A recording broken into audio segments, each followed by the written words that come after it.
Grab your popcorn and dim the lights. We're taking a nostalgic trip back to the era of neon lights, sticky floors, and the smell of fresh butter. Welcome to the definitive guide to the Orlando movie scene from 1980 to 1989. 1980, the Brew and View Revolution. The decade kicked off with a major focus on dinner, drinks, and drama.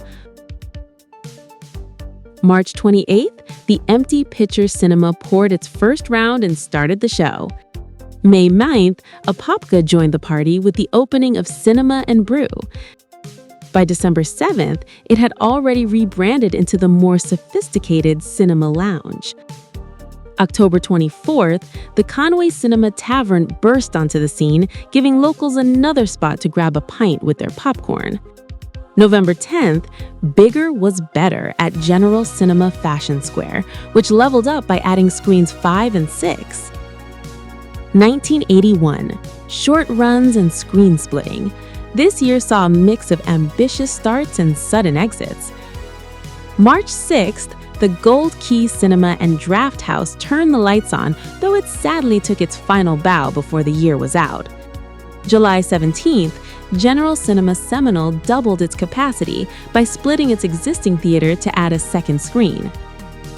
August 28th, AMC made a splash in Leesburg, opening the Lake Square with the then impressive 6 screens. October 30th, Wumpco Park in Winter Park expanded its horizons by adding a third screen for outdoor movie buffs. The Swan Song. Despite its grand opening just a year prior, the Empty Pitcher officially closed its doors for good. 1983, the rise of the cinema pub. The trend of mixing movies with a pub atmosphere was in full swing. August 1st, after nearly a decade in business, opening back on Jan 10th, 1973, the Vista Theater in Leesburg leaned into the trend and became the Vista Cinema Pub.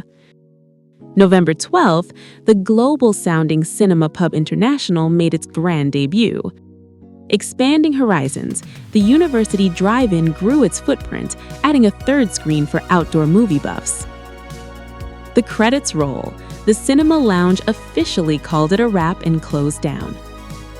1983, new players on the block. The Draft House style of cinema continued to dominate the local culture.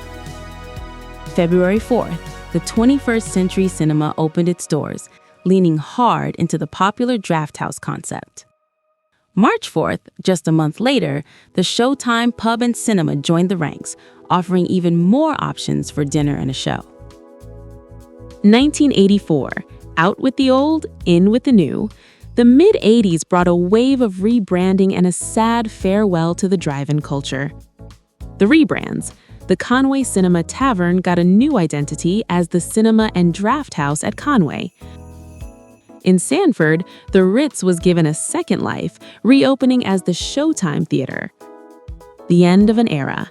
The flickering lights of the drive-in were fading fast. 1984 saw the permanent closure of 3 local staples: Floyd South Trail Drive-In, Floyd Orange Avenue Drive-In, and Orange Drive-In. The early 1980s side notes. While exact dates are fuzzy, these shifts define the era. Doubling up. Both the Plaza in Sanford and the Plaza in Eustis expanded their offerings by adding a second screen. A final farewell. After its short-lived stint as a pub, the Empty Pitcher Theater in Leesburg officially shuttered its doors for good. 1985, a new era for cinephiles. The year kicked off with a massive win for the local arts scene. On February 15th, the Enzian Theater in Maitland officially opened its doors, instantly becoming the crown jewel of art cinema for the entire Orlando region. Not far behind, Plitt Theaters expanded the suburban options by opening the University 8 Cinemas on May 22nd. Meanwhile, in Altamonte Springs, a transformation was underway as the Showtime Theater rebranded itself as the Bijou Theater. However, it wasn't all grand openings. We said a final goodbye to the Cinema Pub International, and the University Drive-In 3, all of which shuttered their projection booths for good this year. 1986, the multiplex boom. The momentum shifted into high gear in 1986 with a flurry of activity.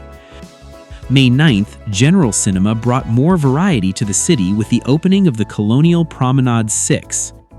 August 15th, the AMC Fashion Village 8 arrived to cater to the midsummer crowds. In October, growth continued at Fashion Square Cinema, where General Cinema added a 7th screen to the complex. On October 23rd, Cobb Theaters expanded south, opening the Osceola Cinemas in Kissimmee. December 19th, United Artists ended the year with a bang, launching the Movies at Republic Square with a robust 8-screen lineup. The curtain closed for the Cinema and Draft House at Conway and the 21st. 1987, crystal clear sound and retail therapy.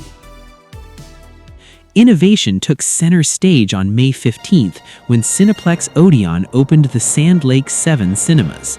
This wasn't just another theater, it featured the very first THX sound system in the Orlando area, forever changing local expectations for audio quality.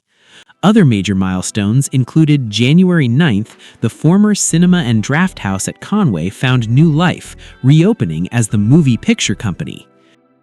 June 19th, Litchfield Theaters debuted the UC6 Cinema. July 24th, United Artists tapped into the shopping crowd by opening the Movies at Florida Mall with 7 screens.